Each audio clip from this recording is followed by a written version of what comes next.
Hey everybody, and welcome back to our DIY or buy or both series that we're doing on store-made wet molds versus homemade wet molds. So our wet mold is dry. This is actually not the one that we made on video last week, but I wanted to compare our results to one of Buckle Guy's pre-made wet molds so we can see what happened during the process.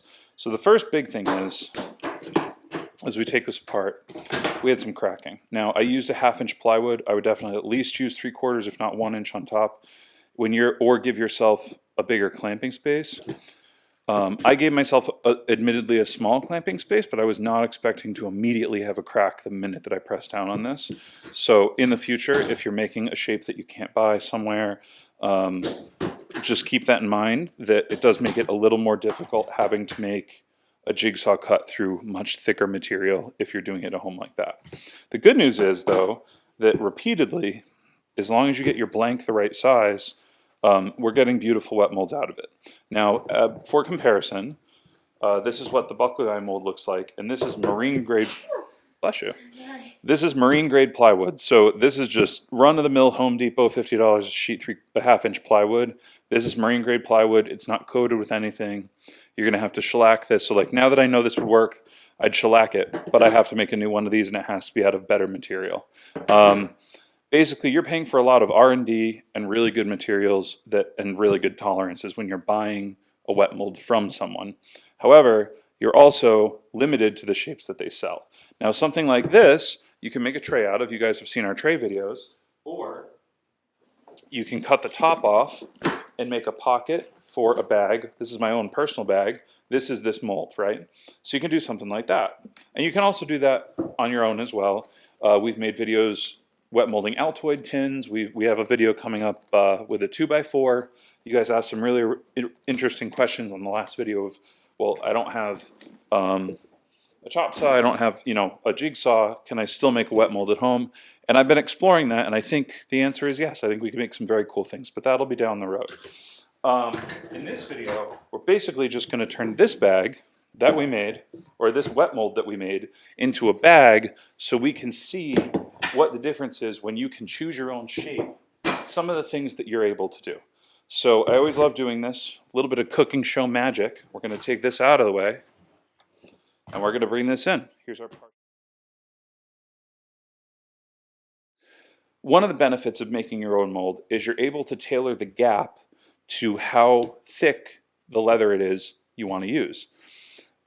With a production mold, you're kind of stuck, you're limited to what they've made their gap. Now, that is a good thing because my gap is not the same all around, as you can see. And I didn't need it to be up here because I cut the top off of mine, right? That's how you get in. But if I wanted to make this a tray, it would not look good up here. I would have had to recut it already. And I was even able to get by, that's snapped in half. And I was able to get by using this mold, but I would not be able to make multiples. We have used this mold hundreds and hundreds and hundreds and hundreds of times, and it looks beyond one time I tightened a clamp too tightly. It looks like the day we bought it. And this doesn't have a coating on it because it's that marine ply, super thick. I can't speak highly enough of it. So that is one of the benefits and fallbacks of making your own mold. The second benefit is that you get to make your own shapes, obviously. You also can kind of get experimental, right? So if you wanted to make a divot in the center and then make another piece of wood and clamp it in the center and have like a shape in the middle of it, you could do that as well. Now you can do that with those, but you could get a little more, you wouldn't have to worry so much about your investment because you could make more of these. The downfalls is you have to make it yourself. You have to have some specialized tools. You have to know, someone had mentioned in the comments, leather tools are just as dangerous as woodworking tools. And in a sense, I agree, because they seem so simple that people let their guard down and end up cutting themselves because leather tools are just handheld. They don't move most of the time. Woodworking tools are loud and buzzy and super sharp and moving with motors. And so you're by default a little more careful. but I still maintain that you do have to, when you're using, I have long, my hair is down to here, right? You have to be careful if you're not used to using a palm router, or if you're not used to using a jigsaw. You have to be careful that your hair is tied back, your clothing is tight, and that's something that a lot of people aren't used to. A lot of people are. I know a lot of you guys do woodwork too, and you can bang them out, that's fine. But for the people that aren't, that are watching this video, to really get a comparison, this is a solid 2 or 3 hour project if you haven't done a lot of woodworking. And that's where it depends on how you value your time. If you want a basic shape like this, but you're thinking you can save money, I think this is about $55. You're thinking you can save money by making it on your own because you have the tools. The first thing you need to go do is go out and buy plywood, and the cost of plywood right now is pretty crazy. The second thing you need to do is take the time not only to cut the shapes out so that they fit with the right tolerances, but to do all the routing, to do all the sanding, to make sure that you can make this cut. And I can cut pretty good with a leather knife, but I can't cut with a CNC knife.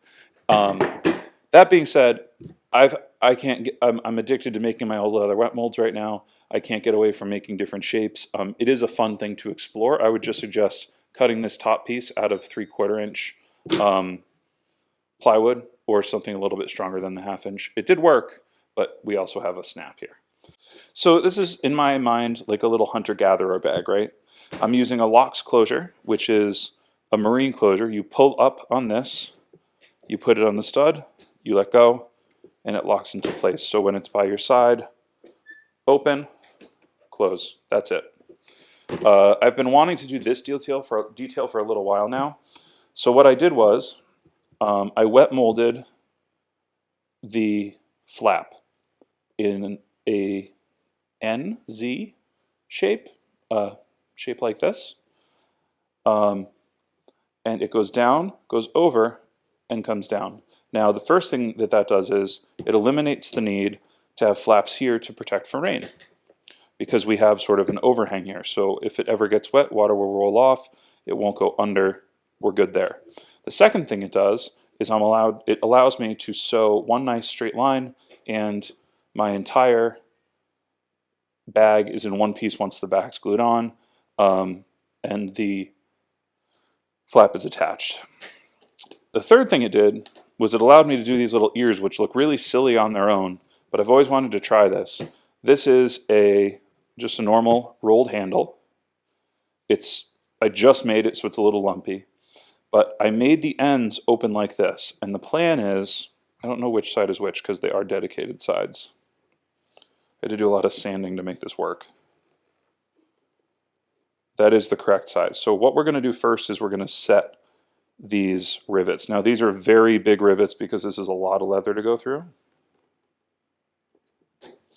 These rivets are, the post length is, I think, the longest that they carry.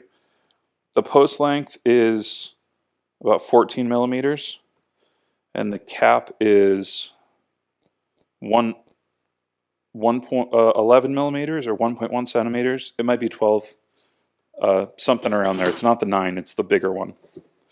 But what I'm doing is I'm taking a side from each of my handle, and I'm sandwiching the bag in between it. And that way, there's no way that our cording from our rolled handle can ever come out, but it also adds just a little bit extra strength to the whole design, and I think it looks really beautiful. So you guys don't need to see me set these rivets. I'm going to go set them real quick, and then we're going to go through the rest of the bag. All I have left to do is sew around and burnish. I wanted to focus more on the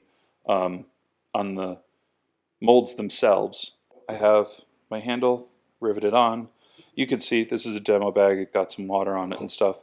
I'm not going to put any attachments for a crossbody on it, just because you can put them here, you could put them on the side, you could put them on the back.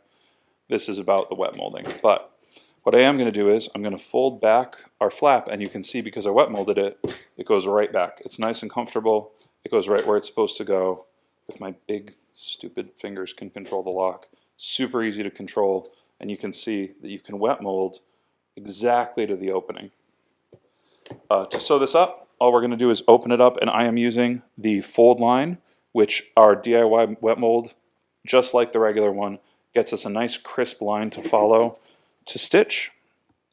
And I'm simply going to hang one prong over, hold the handle as straight up and down as I can, and punch through 14 ounces of leather.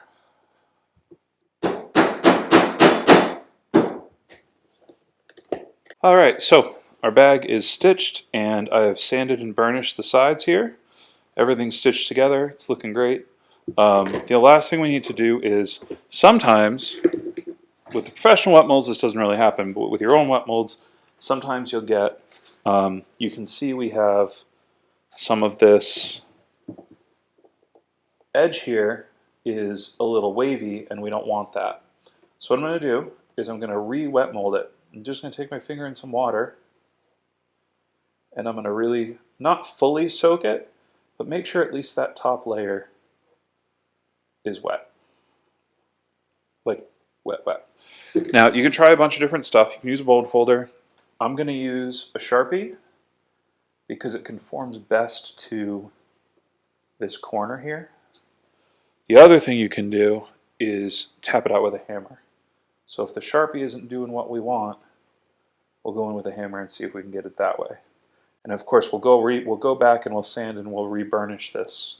I mean, it's not burnished yet, but we'll burnish it again as well. But you can see we have a lot fewer of our little scraggly lines now. And as it ages, of course, this is a natural veg tan. You'll never notice it. But if you want something to look really nice and presentable when you're giving it to someone, this is one way to do that. And then just let that dry. Once you put a coat of oil on it, the wet spots should go away because this leather has already been wet. So it's not as prone to picking up water spots. But the one thing is, since we've already wet this leather, we've pulled a bunch of moisture out of it in the drying process. You always want to make sure that you use either a Phoebing's product or whatever your favorite product is. I like, let me go get it. I use this stuff.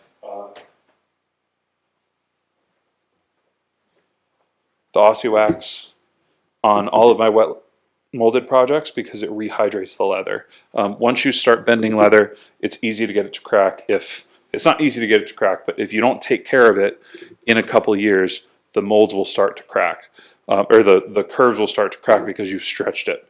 Let me go get a hammer, and we'll do a little bit of hammering and see what that does.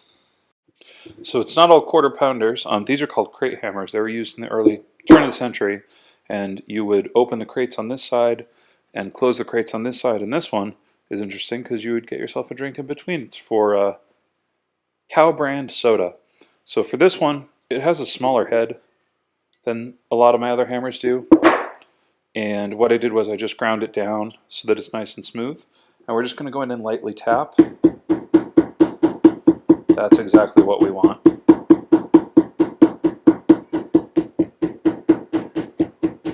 Now you want to make sure that you don't wet the side here, because if you come in and you hit this, it's going to put a dent in it. You can go in with a bone folder and get that out later, but it's annoying. So if we come in and we're just really careful,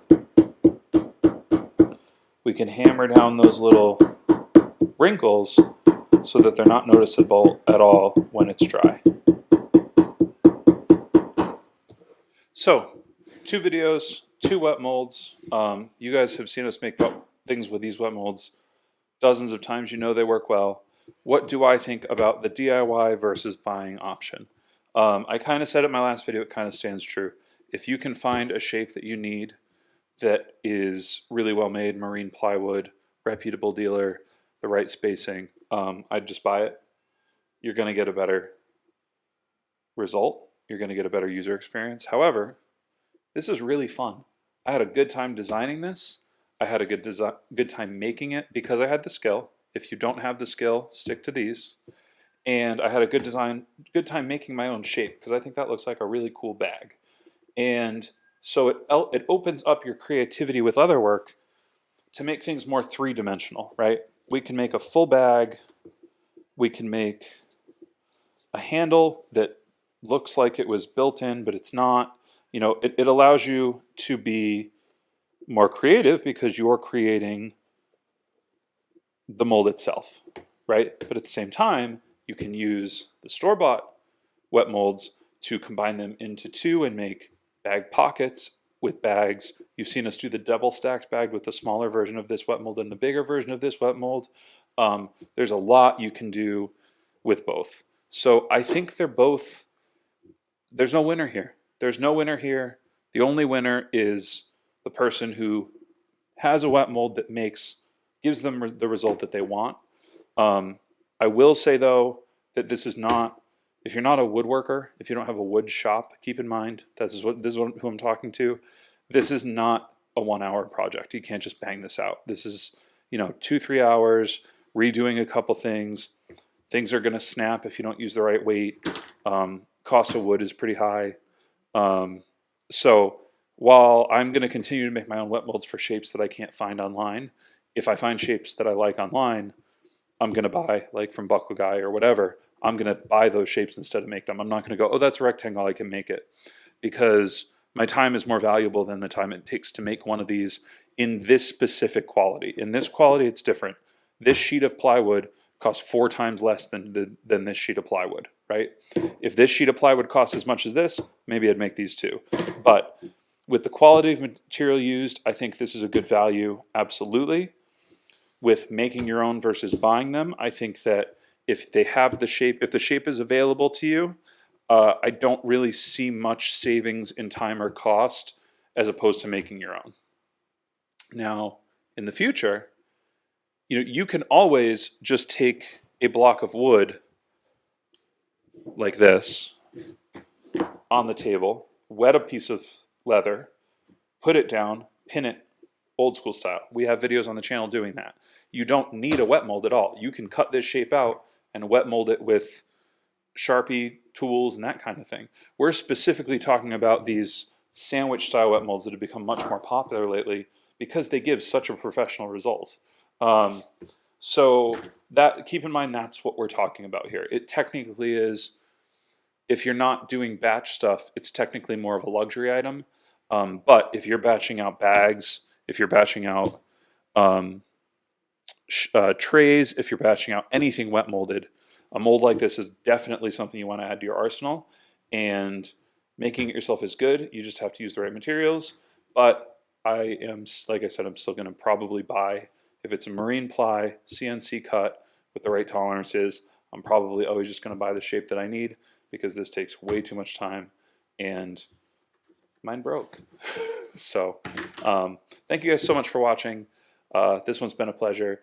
We will see you in the next one.